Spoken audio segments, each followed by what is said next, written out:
In this video, me and my guest will discuss about why your portfolio is your best asset as a website creation professional.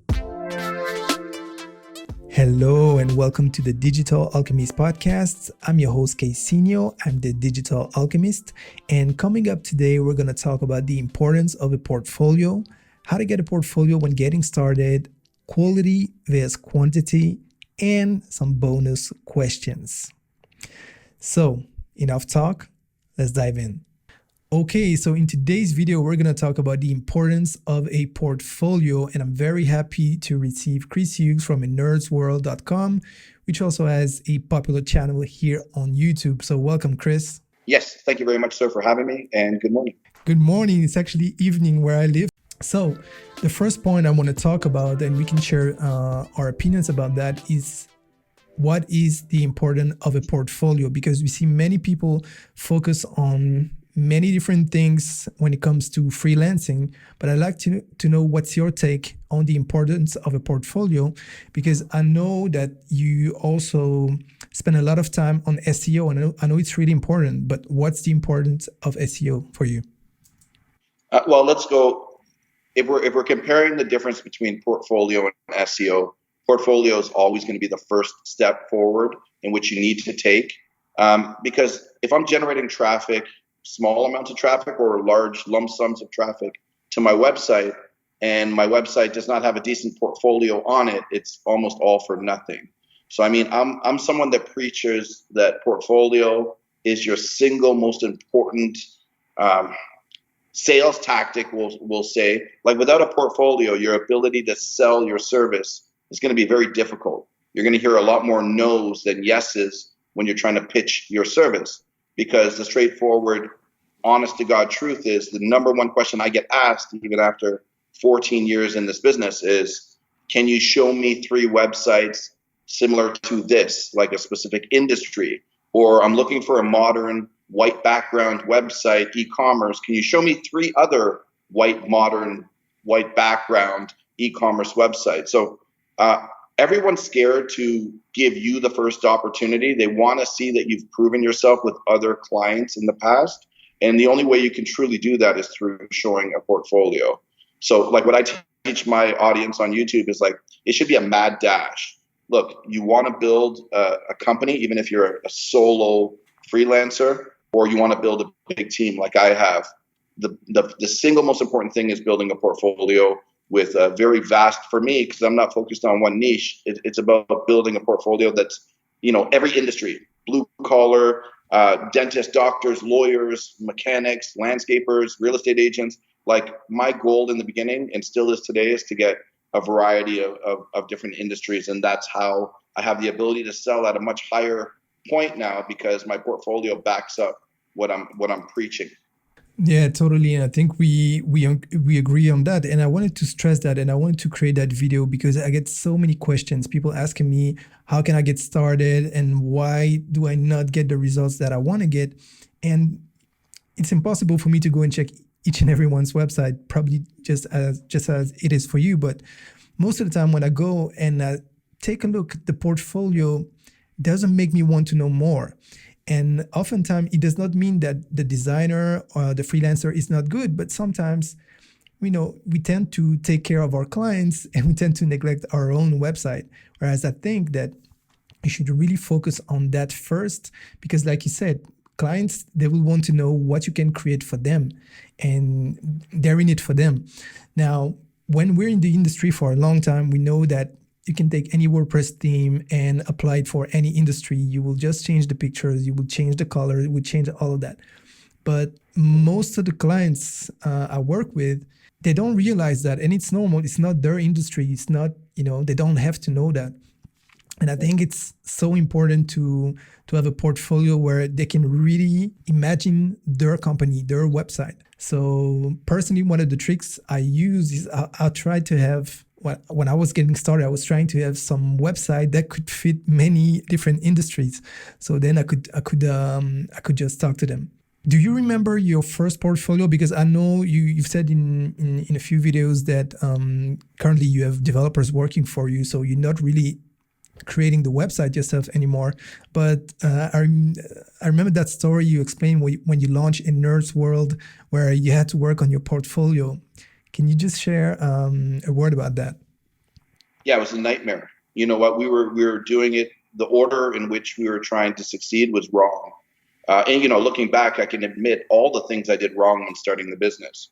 Well, when I opened my first retail store, we had zero portfolio. So we tried to sell the service of web development without having a portfolio ourselves. Like, I have no regrets. It worked for me, but I mean, it was backwards. I should have had a portfolio first and then attempted to sell my service. And through my YouTube channel, the question I get most often is like, how do I build a portfolio? And my answer is by any means necessary. Honestly and truly, if you're doing it for free, if you're trading your service for somebody else's service, whatever it is, if you're doing it at a discounted rate, whatever the case may be. So I mean, for myself, I did it a little bit backwards. My portfolio was very bad, I'd say, for the first year. It wasn't very diverse. It seemed like we were doing the same basic website over and over and over again, which is okay because it kept our lights on and our bills paid, but it wasn't, the portfolio itself was not looking great. And I missed out on a lot of great opportunities and big contracts because of that. A client would come in, they would like the conversation we have. When they reviewed the portfolio, they would say, I'm not 100% sure that you're the team that's going to take on our project. And I kept hearing that. So I mean, my sales, my closing rate was a lot lower then. And from a mental standpoint, it's tough. It beats you up inside because you're thinking, like, what am I doing wrong? Or what can I do better in order to sell more? But the honest answer is the only thing that can cure that problem is time, because it takes time to build a portfolio. Right now, I can back and I can honestly say we built at least 4,000 or 5,000 websites. On our portfolio, I think I have about 100 pieces, just to limit it. You don't want to make it like a never-ending scrolling page. But I mean, in the beginning, the first year or two, it was a nightmare. Like, a lot of regret from my standpoint of like, why did I get into this business? Is it ever going to get better? What can I do to make it better faster? But once again, the honest truth is it just takes time. Like with having physical locations, I never know who's going to walk through the door tomorrow or who's going to email me tomorrow. I can't specifically pick what industries I'm targeting because now I'm at a point where they're contacting us, right? So it's not like I can just hope that 3 restaurants are going to walk through my door this month. I just don't know. But the fun part for me is that you just don't know.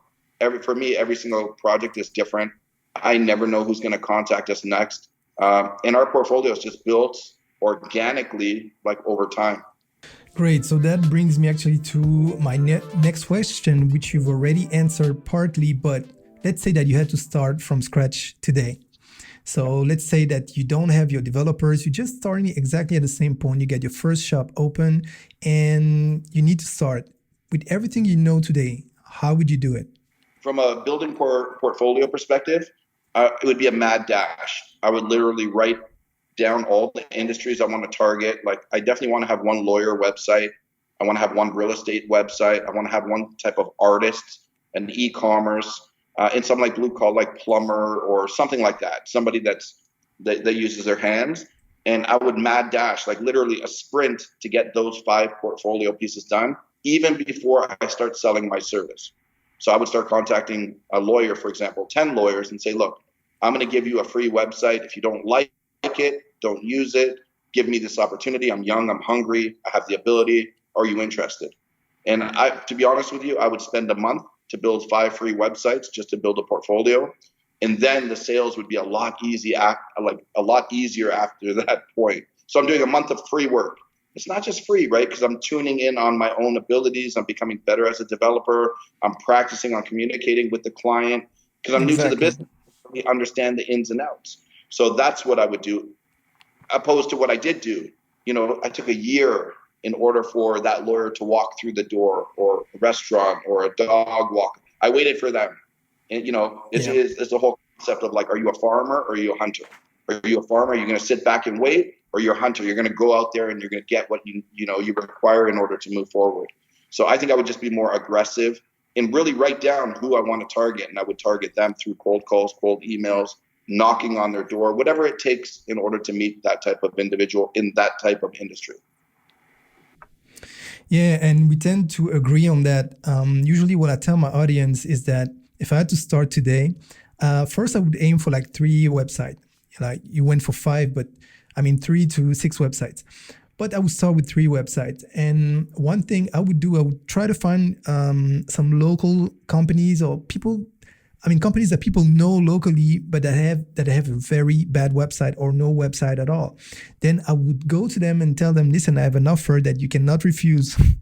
So I would be bold and say, if you had to create a website or redesign the website, I've made an estimate. This is what it would cost nowadays with the pricing of today and the number of pages you have, and what you would want on that website to be modern and beautiful. So this is how much it would cost. But the offer I'm going to make is that I'm going to offer to you for free, but with 2 conditions. The first condition is that you can never tell it was made for free, and for that I would have them sign an non-disclosure agreement. And the second thing is that I would have the choice on the design, because if I want this to be on the portfolio, then I want it to look good. That's what I did when I moved to the place where I live now. I knew nobody here, so I had to be in the market really fast. I had no job, and basically that's the strategy I used. And I found that if I said I'm going to offer you a free website without mentioning the value of the website, it felt like there was no real value when there was. So I used that technique, just telling them, okay, it would have cost 3K, 4K, 5K, 2K, whatever. I'm going to offer it to you for free. So I get many no's, but I got a few yeses and one of those yeses was from a local company that was quite famous, and I was quite baffled that they didn't have a decent website. And to cut a long story short, there was someone that works on the local TV station that used to be a client of that client, and she saw the website I created. So she wanted me to create her website, and then I got 4 or 5 clients from her. And that's how I got the ball rolling. So it's very interesting to have your insights, because we live thousands and thousands of kilometers away. We never actually met before today's video. And I can see when I talk to many different entrepreneurs, freelancers, web designers, that the more experience you have, the more you come to that conclusion. So now, quality vs quantity. So in which camp are you? In building your portfolio? Yeah. Both. In the beginning, in the beginning of my career, it was quality, but I think I was it was wrong. Okay. I'll tell you why.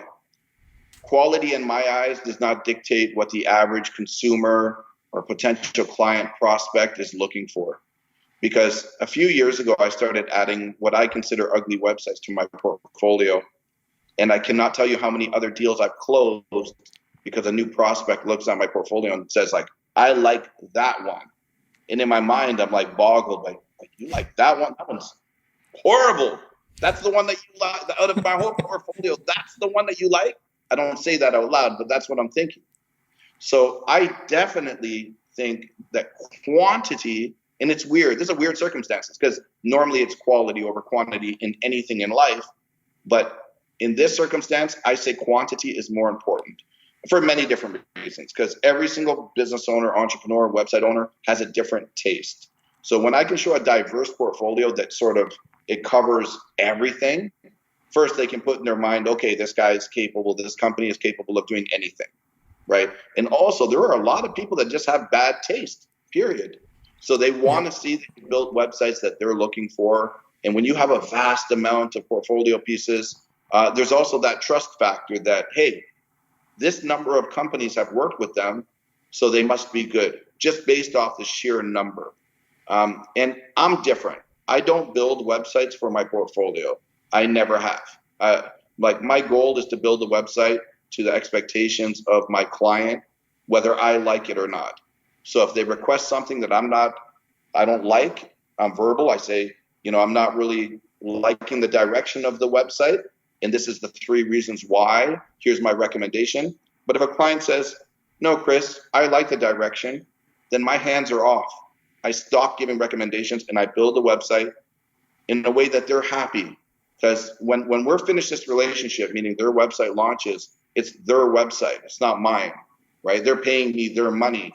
They're not paying me their money so I can build something for my portfolio. They're paying me money so that they can get the website that they want, right? And that's the relationship I have with my clients. So a lot of our relationship is just like, yes, ma'am, yes, sir. If you want us to go along, if you want polka dots and pink unicorns in the background of your website, and let's do it. Like literally, let's do it. I'm a doer. And it keeps the relationship a lot better, smoother. There's no conflict. And what I find is you build long-term relationships with those type of clients when you just do the work that they request you to do. So I would say, to answer your question, I would say quantity. Every website should work and be quality, but my goal is to take on as many projects as humanly possible. I'm on a mission to make hundreds of millions of dollars, right? Yeah. I cannot sit and build a website for 6 months or 8 months or 12 months trying to build a perfect website. My goal is to build a very short-term relationship. Most often a website is 2-3 weeks start to finish. Client is happy. I'm happy. The client's happy. And then we move on. Quantity is money. Okay. Well, I think that both are possible because to me, it's like a strategy. Let's take airlines, for example. You take an airline like Emirates, that's going to be really expensive, and they have a different segment. They target a different segment. And then you have a company like Ryanair that makes a lot of money, and they have a different segment also. And to me, both are right and none is wrong. It's just a difference in terms of strategy. And at one time, you can like one strategy and then you can like the other strategy. You can start as a freelancer and just work for a few select companies. There's a famous YouTuber that creates website for 20K minimum a website here on YouTube, and that's his strategy. But on the other hand, you have that different strategy and you're one of the few millionaire web designers. I mean, web development company owners that I know. So in my opinion, both strategies are right as long as you're consistent with that strategy. Let me interject just so I don't sound like a complete.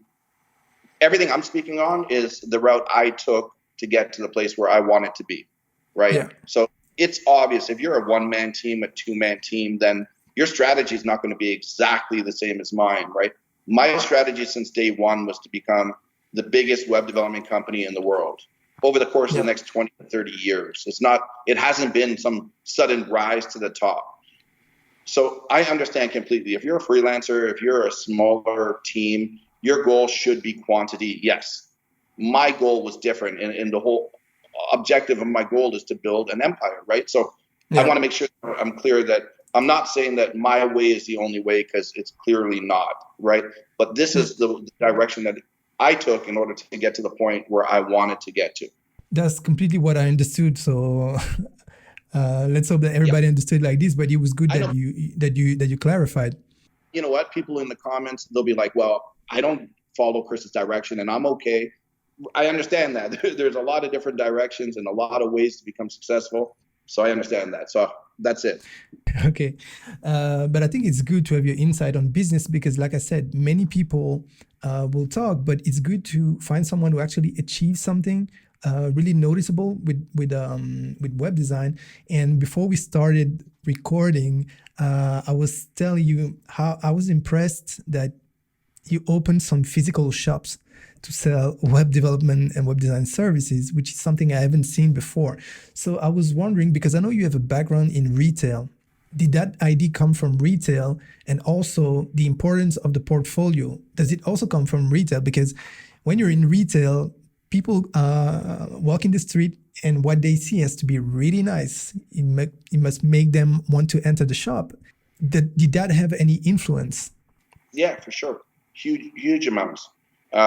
Before this, I've always been in retail. So there was a duration of my life, about 4 or 5 years, where I opened a sneaker store where I was selling shoes, my own sneaker store. And you know what? Having a selection is something that's hugely important. And I'll tell you something. My sneaker boutique was very limited because the products that we sold were very exclusive. So we were not like Foot Locker or Champs or any of these big sneaker stores. We didn't have the same products. So it becomes very difficult for me to sell my product in comparison with a bigger chain store that has endless amounts of selection. Because when somebody comes in my store and I only have 12 different shoes, I need to wow you with one of those 12 shoes, or you're not going to become a paying client. So 100%, having selection is hugely important in retail. And the reason I opened retail is just because nobody else was doing it. I love retail. There's something that excites me when I can meet a prospect, a potential client, or just have a conversation with a stranger off the street. Because my sales strategy or tactic was never to sell. If you ever walked into my store, you personally walked into the store and just said, hey, what kind of store is this? We can have a very simple conversation about life, about what we do, with zero sales tactic. Not me handing you a card or attempting you to give me your money. And I think that's what's helped with longevity. And retail is just exciting because, like, our industry, if you have a question and you never built a website before, and you're in downtown Toronto, which is, you know, a very dense, like, where do I go? Who do I call if I have questions? Now, if you drive by a location every day on your way to work for 3 years and you keep seeing this big sign that says web development on a retail store, you know, I find clients sometimes will walk in and say, hey, I've driven past your store 3 years. You know, my daughter is looking for a website. I have some questions, and I hope they're not silly questions. And I'll promise there's no silly questions. But that's why a retail environment seems friendly. It feels like, I don't know how to put it. It's all about atmosphere and aura. There's no, like, if you get in an elevator and you go up and you set up and schedule an appointment with a web developer and you go to the 14th floor, you go off, you don't know which door to get in. You get in a door, there's this big boardroom. The aura is all off. If you're trying to sell to a corporate client, it's okay. But when you're trying to start selling to the average person on the street, it's a very uncomfortable environment. So that's the reason why I went retail. And in our retail stores, on our walls, we have picture frames, which are our portfolio. Like our web development portfolios in picture frames, almost like art gallery-esque, because we're saying that our work is like a piece of art. And that 100%, the reason I'm doing this is my background is in retail. Yeah, and I guess your background as a photographer also plays a role, because you just talked about the portfolio that's on the wall. And basically what I want people to grasp is that the portfolio may seem like just a word when we talk about it all the time. I talk about it all the time in my videos. Many people talk about it on YouTube. Yet when I go into Facebook groups for web developers and web designers, they focus on many other things. And to go back to SEO, when I launched my business, for the first 3 years, I was between number 1 and number 3, but it's very easy because it's a tiny island, so it's quite easy to rank. But it's really the portfolio I had that got me most of my clients, because one thing that happened, it may be different in Toronto, but where I live, most of the people that were looking for web design services, they were looking for the cheapest web design services they could get online. So I changed strategy and I started working with face-to-face business networking groups. And it's really funny because I'm all digital, but this is really where I get some of my best gigs. And for them, they don't really care about, they're not going to go and look for someone. They want to be introduced. They want referrals. So I had a lot of business coming in from Google, but I had better quality leads. Once again, it's different depending on where you live in the world. But in my case, it was very important. And to go back to the portfolio, let's say that I have some winners. So you mentioned earlier on that you don't create websites for the portfolio, and I completely understand that. But I found that I have a couple of websites in my portfolio. Most of the time when I show those websites, that's what gets the conversation going. So in my case, I would say that just like you, the website that I build is for my clients. I want them to be happy, but I still have a couple of winners in my portfolio. And when I identify an industry or a website that could be my portfolio and I'm right in the middle of it for one of my clients, let's say that I quoted a fixed amount of money. Well, I worked double because I know that they're quite famous here and I really want them to be happy. And at the same time, I know that it's really going to help me in my portfolio. Now, obviously, you're at a stage where you don't really need that anymore. But I was wondering, and that would be the last question, when you finally managed to get your portfolio right, because you said that when you started, it was a nightmare. when you finally managed to get your portfolio right on the right rails, did you have any winners or not at all? Yeah, for sure. For sure. So my portfolio is still not perfect. It never will be. But I mean, yeah, there's definitely, a good 4 or 5 pieces that are on our portfolio that clients tend to get attracted to. And I think it's also industry based. Like, I'll be honest, in Toronto, there's like in downtown Toronto, there's probably about 8 hospitals, which are big hospitals. And we built websites for 3 of them. And now the average person, when they come, they don't even care about the quality of the hospital website. When they see that we built Sick Kids Hospital's website, which is one of the most popular hospitals in the world, already just the name itself excites them. So, I mean, yeah, there's winners on our portfolio beyond a shadow of a doubt. Our portfolio is still nowhere near where I want it to be. But I mean, now that we're at a point with a big portfolio, it's definitely helping with the service and the pitch and closing more deals. You know what? When you have no portfolio, you're pitching your service. Like, hire me because of this, and I can bring this to the table, and I'm good at this because of this. Once your portfolio is as big as mine, I'll tell you what, the sales pitch is gone. Because when people contact us, now they contact us to say, I'm ready to sign up. Where do I sign up? How do we get started? So the sales pitch has changed drastically simply because the experience through portfolio. Yeah, I agree with that. Most of the time when someone contacts me, first of all, I send them a few example of the within the portfolio, and then I try to set up an appointment. And most of the time, they're already convinced. When I meet them, we're not even talking about are we going to work together. It's more how does it work, how long it's going to take, what kind of content do I need, that kind of things. So I tend to agree with that. And on a final note, I think it's great that we can share this type of videos, and I see you started doing it because I've noticed in our industry on YouTube, many people are just doing their own thing, whereas in other industries on YouTube, I'm talking about photography, filmmaking, people collaborate, and I think it's great because there will never be enough time to watch all the videos on YouTube. But at the same time, when you're passionate about a subject, there aren't enough videos. I don't know about you, but if you're looking for a subject you like, okay, you're going to see the first 10 videos, and then there's not enough. So to me, yes, there is competition, but with 15 minutes videos, how many can you watch and produce? Well, I know that's different for you because I think you made a 7 hours live stream. Yeah, that happened that day, but yeah. And you know what I do sometimes when I'm working and I can do 2 things at the same time. I love those streams because I can just listen to my peers, because you get questions from people in the industry, and I like to hang out like that. So I think it's a great format. So thank you for your work, and thank you for coming on the show. So it was really, really interesting. Honored. I appreciate the opportunity. Okay, that's great. I hope we'll have some more. So we're going to wrap this up. Once again, thank you.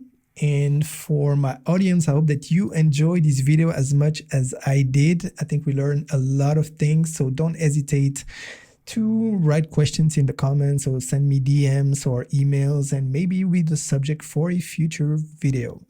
So I hope you get value out of this video. And once again, I want to thank Chris for playing ball.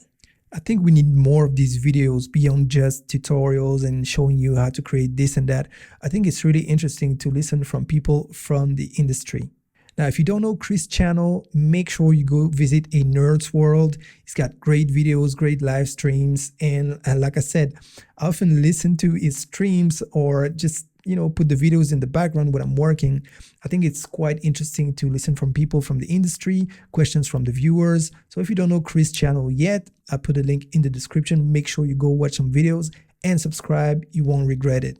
And by the way, if you like this video, please give it a thumbs up, as it really helps growing the channel. And if you're not yet subscribed, make sure you subscribe and smash the notification bell so that you don't miss anything. Because hopefully you'll get more of these videos, and who knows, maybe even with some more guests.